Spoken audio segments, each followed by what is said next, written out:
Hello दोस्तों, नमस्कार। आपके अपने YouTube channel RKM take info पर आप सभी साथियों का तहे दिल से हार्दिक स्वागत है। इस वीडियो में बात करने वाले हैं हॉरिजॉन्टल रिजर्वेशन के बारे में, जो दिव्यांगजन अभ्यर्थियों को सरकारी नौकरी में दिया जाता है।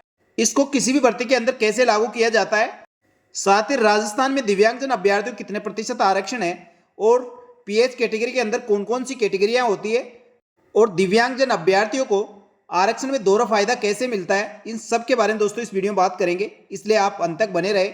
और साथ ही जो अभ्यर्थी पहली बार हमारे यूट्यूब चैनल को देख रहे हैं, तो आपको इसी प्रकार की जानकारियों के लिए हमारे यूट्यूब चैनल और Telegram group RKM take info को ज्वाइन करना चाहिए, जिससे आपको समस्त भर्तियों की नवीनतम ताज़ा अपडेट यहाँ पर मिलती रहे।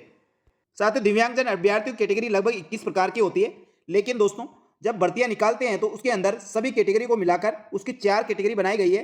प्रथम कैटेगरी दोस्तों बीएलवी है, सेकंड एचआई है, थर्ड है एलडीसीपी और चौथी एमआईएसएलडी एमडी है।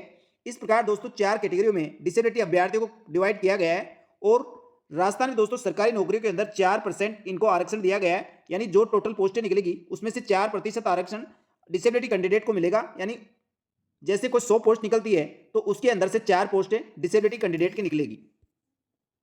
अब साथ ही 4% में से भी इन चारों कैटेगरी को 1-1% आरक्षण दिया गया है, यानी चारों कैटेगरी में इक्वल डिवाइड किया गया है। इस प्रकार दोस्तों राजस्थान के अंदर दिव्यांगजन अभ्यर्थियों को आरक्षण का प्रावधान है। अपन दोस्तों अभी एक कोई वैकेंसी लेते हैं और उसमें समझते हैं किस प्रकार दोस्तों इन अभ्यर्थियों को आरक्षण दिया गया है। साथ ही सूचना सहायक भर्ती परीक्षा 2023 के अंदर अपन देखते हैं क्या सूचना सहायक भर्ती परीक्षा के अंदर दिव्यांगजन अभ्यर्थी के अंदर क्या 4% आरक्षण दिया गया है। तो साथियों टोटल पोस्टें 3062 पद थे, इसमें से 157 बैकलॉग थे और 2905 पोस्टों के लिए ये वैकेंसी आई है। तो 2905 के हिसाब से दोस्तों इनको 4% आरक्षण दिया जाएगा।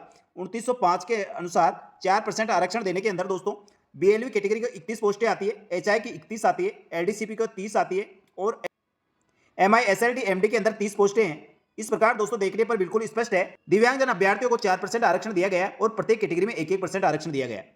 तो यहां से स्पष्ट होता है दिव्यांगजन अभ्यर्थियों को पूरी तरह से 4% आरक्षण है। लेकिन दोस्तों अभ्यर्थी कंफ्यूज ये रहते हैं क्या ऊपर जो वर्टिकल आरक्षण के अंदर जो पोस्टें हैं वह अलग है और जो हॉरिजॉन्टल के अंदर अभ्यर्थियों को जो पोस्टें दी गई है वो अलग है। तो दोस्तों ये अलग अलग नहीं है, ये वर्चुअल पोस्टें हैं।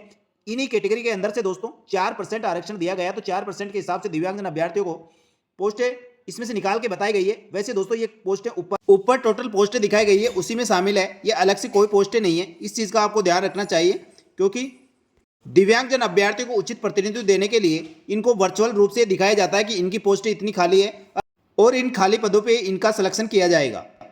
तो साथियों ये सीटें अलग नहीं है, ऊपर ही शामिल है। आप ये मान के चलिए जो सीटें ऊपर है उसके अंदर 4% आरक्षण के हिसाब से ये पोस्टें भरेंगे। यानी टोटल दोस्तों 3062 पद है और 3062 पद के हिसाब से जब दोस्तों 74, 77, 30 और 30 ये टोटल करते हैं तो लगभग 211 पोस्टें टोटल हो जाती है।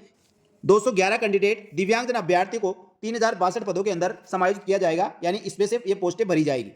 यानी 3062 पदों के अंदर 211 पद दिव्यांगजन अभ्यर्थियों के लिए आरक्षित है और दिव्यांगजन अभ्यर्थियों को इसमें सिलेक्शन किया जाएगा। आप 211 पद कम करके अपनी सीटें माने।